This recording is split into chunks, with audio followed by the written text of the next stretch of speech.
bumper program of harness racing action this Saturday night at Albion Park. First of 10 big races coming our way a little after 5 p.m. and some notable Winter Carnival performers will be the highlight of the program right throughout the meeting. So let's take a look at a few of the chances from our leading drivers, Nathan Dawson and Angus Garrard. Well, joining us here on Weekend Winners is Nathan Dawson with a very good book of drives this Saturday night at Albion Park. 7 in total, nice and early. Race 1, Horse 1, our Bondi Beach for leading conditioner Greg Franklin. How's he in the lead up to this assignment, Nathan?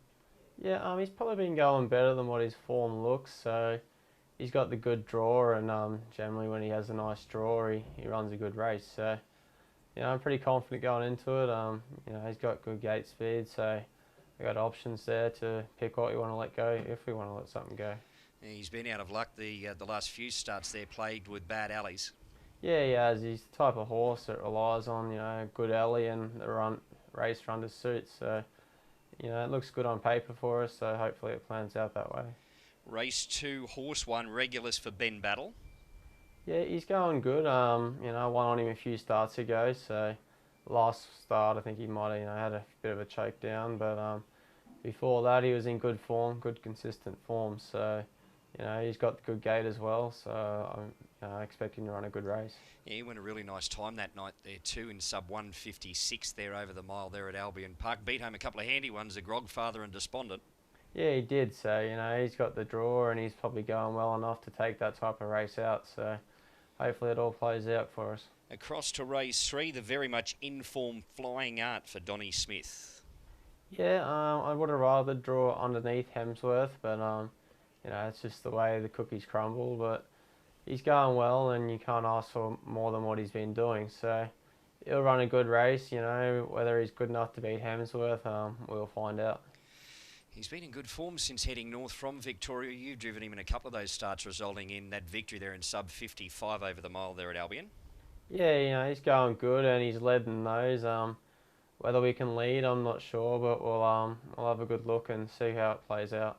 Really good drive here for Ricky Alchin in the fourth event is Horse 7, which is Crunch Time, a last start Albion Park winner in 153 and 5.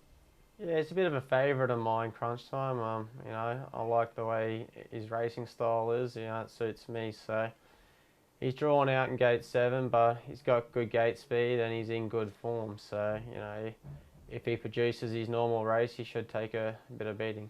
And of course, he's had the 2 looks at Albion Park here. He was out the back. He struck bothered there. He broke. He was beaten a fair way there on his local debut. But this win here last time around over the mile, as we suggested, 53 and 5, and he just left them for dead around the home turn.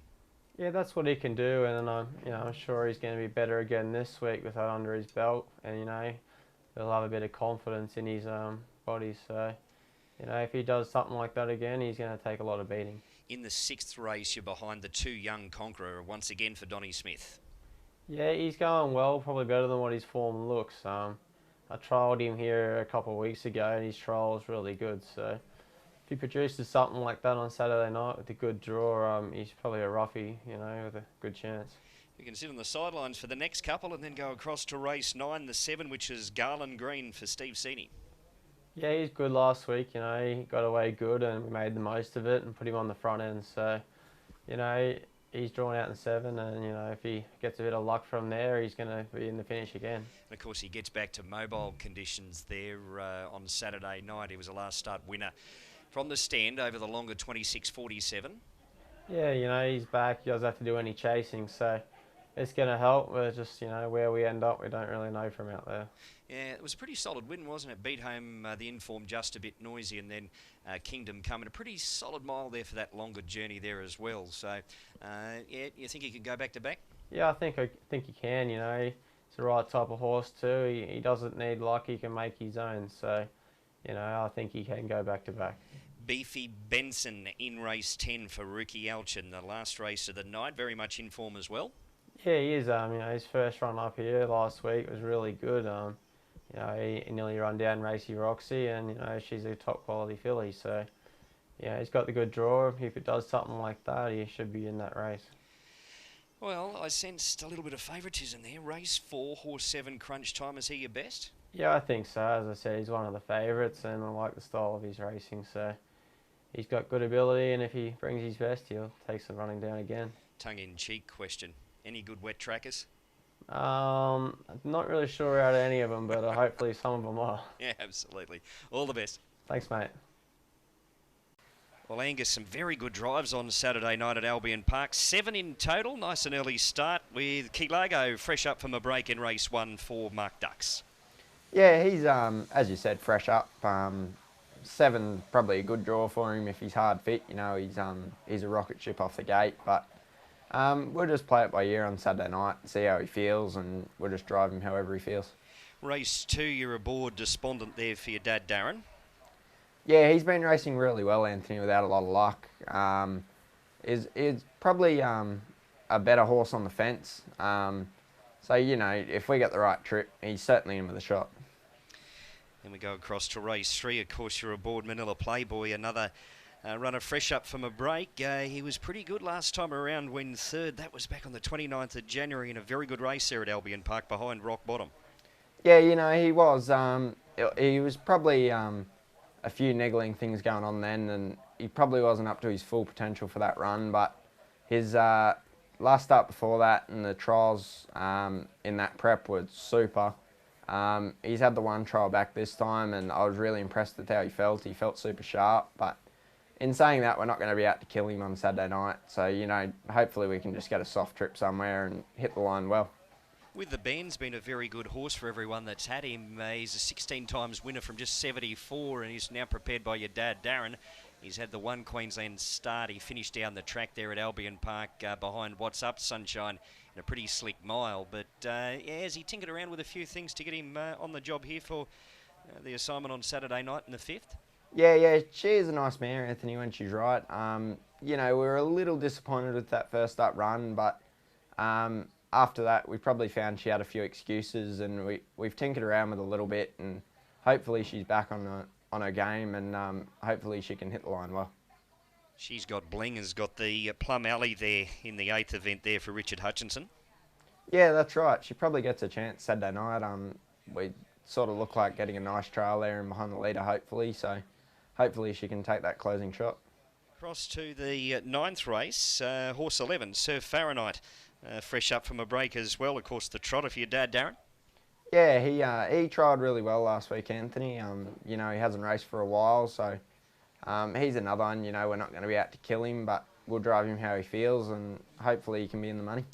I know he's an old favourite of yours. I think last time you and I spoke on this very program, we spoke about him, and of course we've seen him on the 12th of February where he went out for a spell after winning that race there at Albion Park, and yeah, he's been a lovely old horse, hasn't he? A 23 times winner from 98. Yeah, for sure. He's been a super trotter, and hopefully we can get him back up to how he was going last prep this time in, and he can do another good job this season. The 3-year-old race, which is race 10, is a very good race, and you're aboard Bangkok DJ. Yeah, he's a very progressive type, this Anthony. He's really stepped up every time he's sort of come to the track, and you know, his last run was super, and his trial last week was pretty good as well. So hopefully sort of that trial's tightened him up a little bit, and I think he's in with a really good shot here. He's out that very good race mare in Bangkok Dancer, of course, prepared by Shane Fraser down there at Sleepy Hollow. But yeah, quite right, 3 from 6. Yeah, that's right. He's he is a really talented type, and hopefully he can sort of keep taking those steps, and you can sort of mix it with the big boys come carnival time. Well, we need a winner, so what's your best? I do think Bangkok DJ can go pretty close in the last. Well, we just heard from the boys there, and my 2 best bets they mentioned. So I thought that Crunch Time was a really good bet there in the 4th event there for Nathan Dawson and Ricky Elch, and you just heard his carnival prospects, and yeah, he's been a really nice money spinner for Connections Crunch Time. So horse 7 in race 4, that is Crunch Time. That'll be one of my best bets on the program. And then across to the last, really looking forward to the return of Bangkok DJ, horse 3. He's been an above average pacer right throughout in his short career to date. So they're my 2 best bets. Really looking forward to both of those races on Saturday night. All right, good punting everyone. Gamble responsibly as always. The first of 10 from the creek. a little after 5 p.m.